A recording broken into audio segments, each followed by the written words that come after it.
Next up, we have Ingo from Kilt, who will be discussing social KYC, a new way to incorporate all your social credentials, control your certificates, and build a true digital identity online. Insured via the Kilt blockchain and accessible via a browser extension wallet, social KYC is like your Web 3.0 version of login with Google, Apple, or Facebook. Simple and secure without Web 2 giants between you and the web services you use. Over to Ingo, who's joining us from the Polkadot Decoded main stage in Berlin. Welcome, Ingo. Thank you. Yeah, really great to be here. About social KYC. Let's start with going a little bit into what is actually digital identity.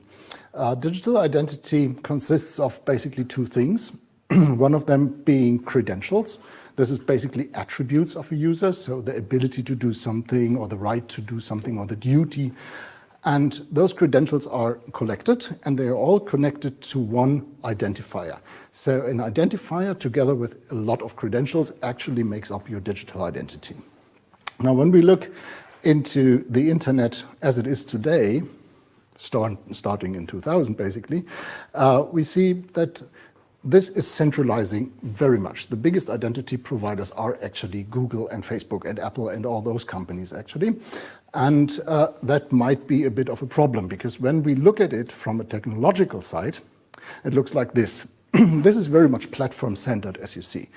The claimer, which is the user, signs up with a platform, then the keys of the user already belong to the platform. And then the user starts to behave somehow on this platform, and this is generating credentials, but those credentials are generated on the platform and they're not even shared with the user. And when the user now goes to another service and use one of those buttons from the last slide, sorry, then the platform actually starts sharing credentials with the others. So think of you logging into WhatsApp or something. Then WhatsApp talks to Facebook and finds out about you without you in the middle. And that's not really nice, right? That isn't really sovereign to the user.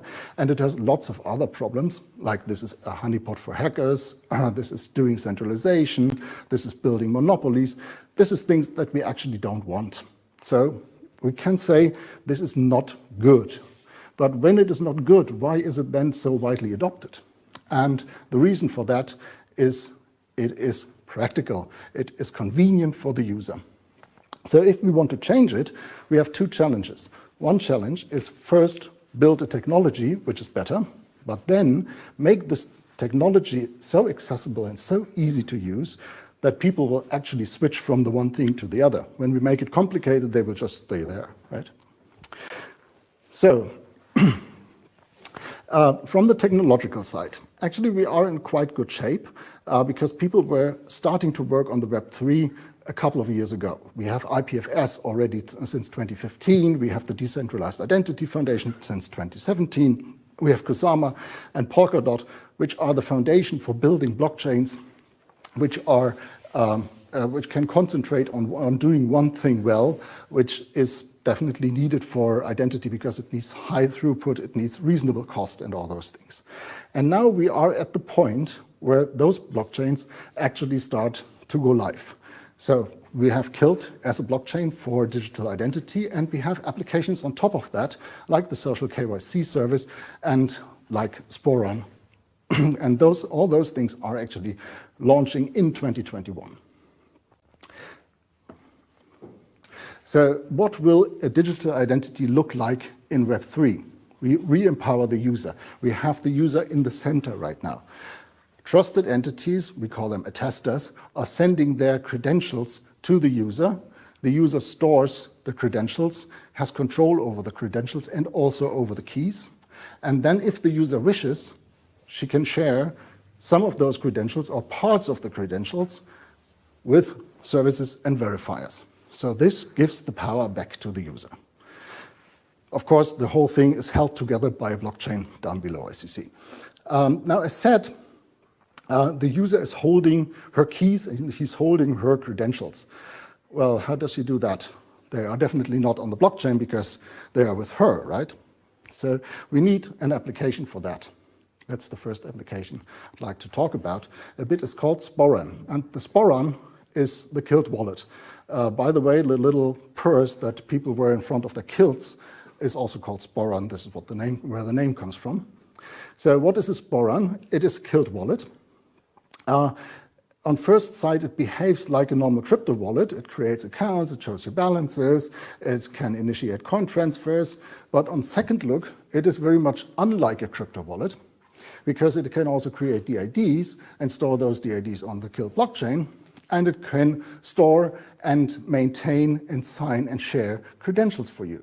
So it is much more actually like a physical wallet where you have some coins in, but you also have some credentials in, like your passport or so.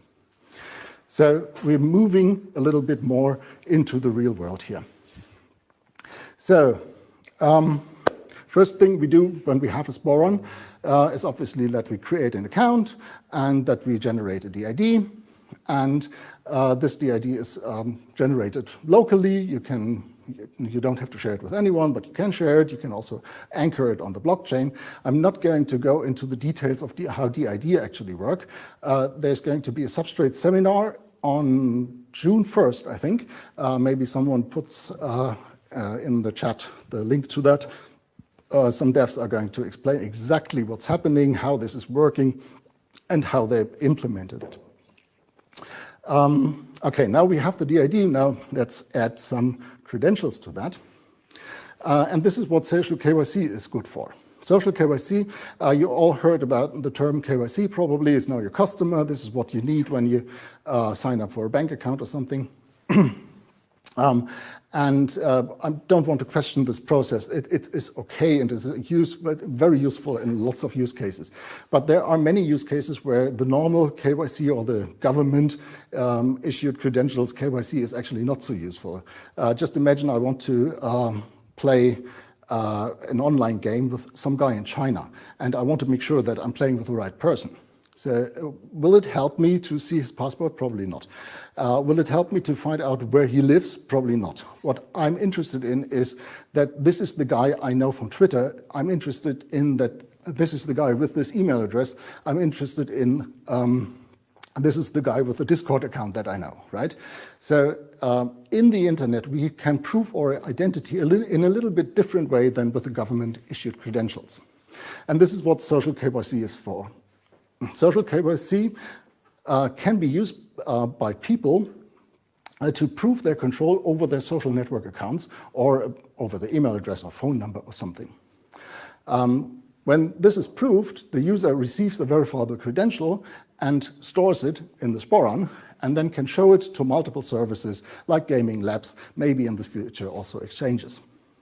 And the most important thing about the social KYC service is it is not a data silo. As soon as the credential is issued, social KYC forgets about the user and the whole transaction completely and never stores it anywhere.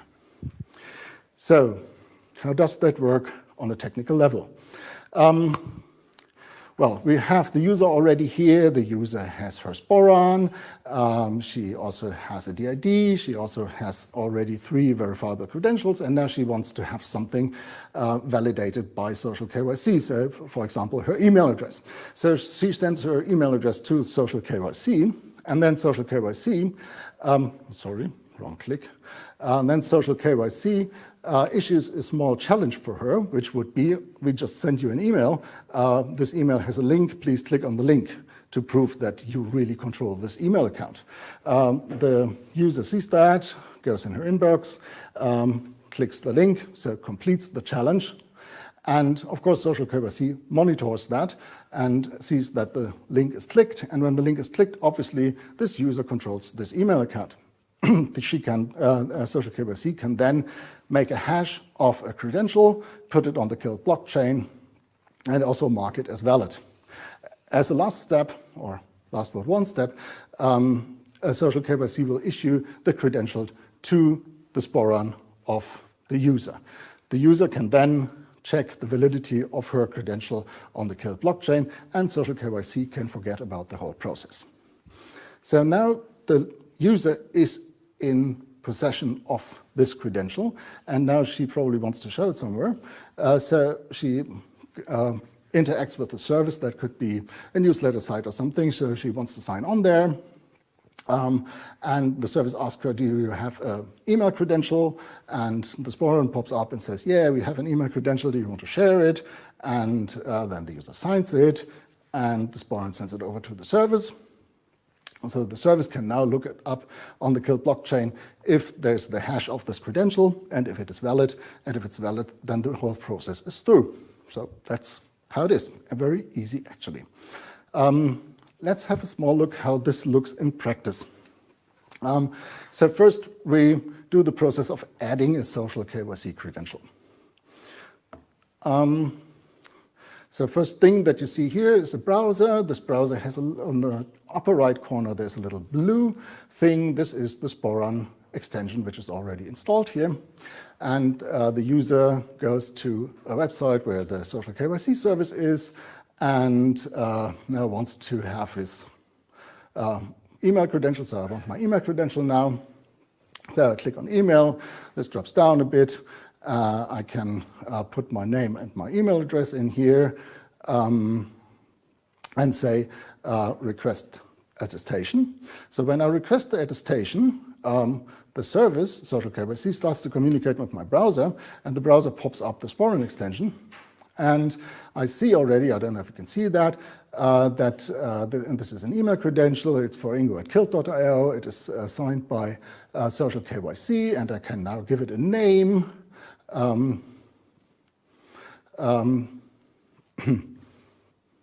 And I can sign this thing with my password, and then I can click accept. And when I click accept, social KYC is going to send me an email. So let's check the inbox. So I have my email here. It's from social KYC. I confirm my challenge. And now social KYC just tells me, okay, this has been written on the blockchain, or the hash has been written on the blockchain, and I can now save my credential in my Sporan. So I click here on Save Credential. Sporan pops up again and says, we just received this credential. I can, because this is just a browser extension, right? I can, it would be nice if I save this somewhere on my hard disk. So I can save the credential on my hard disk as well. And I'm done. So this is the process of acquiring credentials. And this is what you do in 1% of the cases. Normally, you show your credential. Now let's see how that looks, showing your credential. So presenting part of my digital identity to a service. Very simple service here. We have a newsletter service. I can either type in my name and type in my email address, receive an email, click on the link to my as a consent. Okay, that would be a little bit complicated. It's much easier to sign up with social KYC. So I click the sign up social KYC button, and what pops up is my Sporan. It shows me the valid credential, email credential from social KYC. So it's already selected. I just have to put in my password here and say I want to share the credential with the service, and that's it. Because now the service and the extension speak together. The service, like this newsletter service, checks on the blockchain if the credential was valid, and I'm done. Right. So this is now not more complicated than signing up with Facebook, actually. So we think this is quite a nice idea, and it gives the sovereignty back to the user. So I think we are already now. Timeline, this is always important. This thing isn't live. Version 1 of the Sporan, which has coins only, will launch shortly before the go live of the Kilt mainnet. Version 2 with the credentials will launch approximately 2 to 3 months later when we have the full decentralization of the Kilt network. And in parallel with that, version 1 of the social KYC, including a few social networks, will be released. And towards the end of the year, we're going to add functionality for also proving ownership of your crypto accounts in there, probably for Polkadot and Kusama, of course, but probably also some more. So who's working with us on projects including social KYC, Galani projects? Of course, there are development partners. We have Polkadot and Fractal, interesting project. We have DBio from the genetics field. We have GameDAO. I think the name says it all. And of course, Subsocial. I think everyone in the audience knows those guys. So I'm already through with the talk. We can switch to Q&A if you like.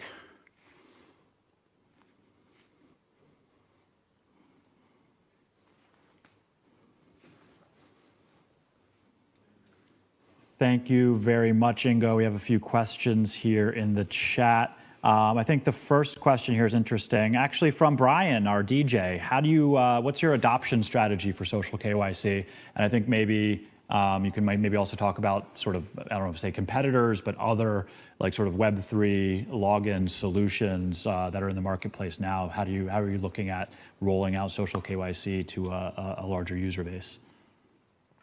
Yeah, I think the key in adoption or for adoption actually lies in partnerships. This is why we start partnerships already now.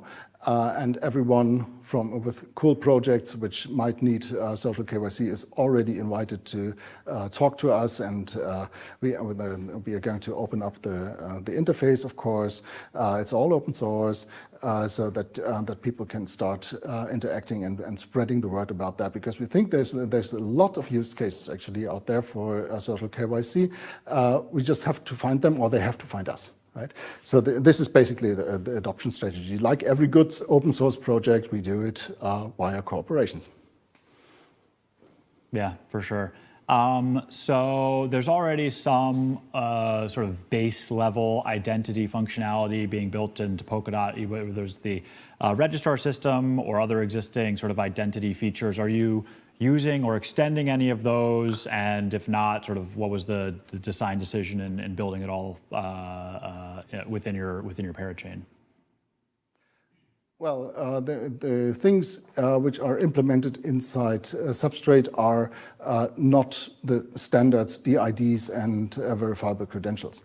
It's basic identity functionality, which is great and which can definitely be somehow linked together with what we do. Well, it's all one chain in the end, right? So via XCMP or so, we will find ways to also incorporate that. But the identity functionality, which includes verifiable credentials, delegation trees, revocation of delegations and of attestations. This is a highly complex thing, and I don't think that something like that actually belongs, well, somewhere on the relay chain or so. This has to be a parachain because it is really a complex and it's a use case which is so widely used and produces so much load that it justifies its own chain.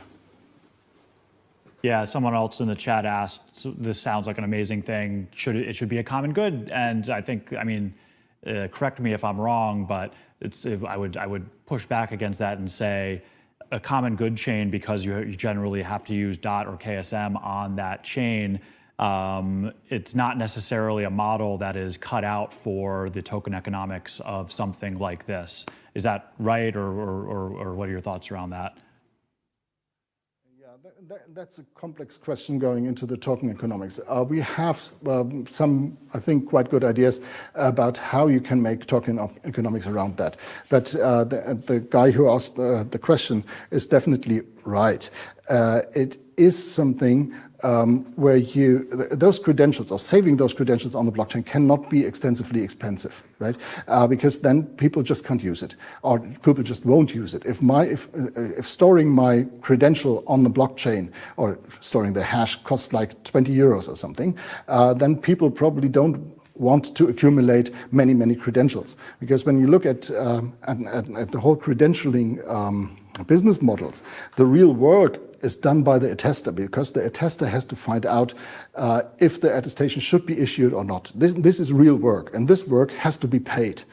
And if we take the money away there and put it into the blockchain, then it's wrong. So you need complex business ideas around a token economy when you want to have something like that successfully and efficiently running.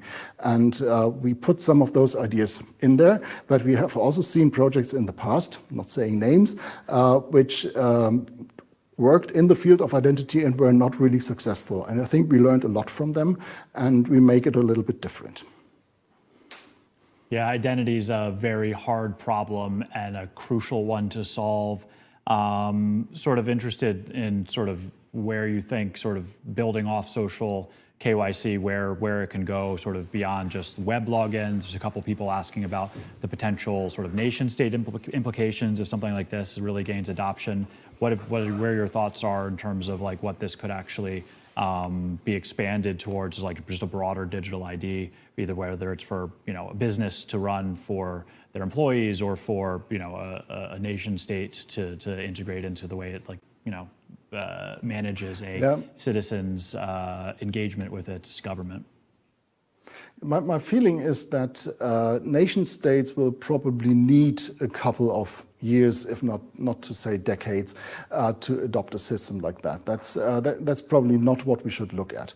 I think we should look at use cases which are much closer to us. So what we see right now we had this idea a couple of months ago and are now starting to talk about it a little bit. And what came in first is actually people who do gaming. Next thing which came in is people who do education. So this can be really interesting for it. And not all education is a university or a school. There's also NGOs doing education and those. So those things are actually piling up now and wanting to adopt this technology. I think it also has. When we incorporate the crypto addresses, then I think DeFi is also going to be a space where it is really needed and probably very, very nicely adopted. But I think it's dangerous to first go with the nation states because the nation states are not ready and willing to do something like that. Maybe they adopt later. The blockchain blockchain in 10 governance years. Makes more sense to go first. Yeah. Adding another layer to sort of reputation systems and identity in on-chain governance is, I think, certainly a better place to go first. Ingo, thank you very much. Everyone stick around. We'll be back soon with our next community talk.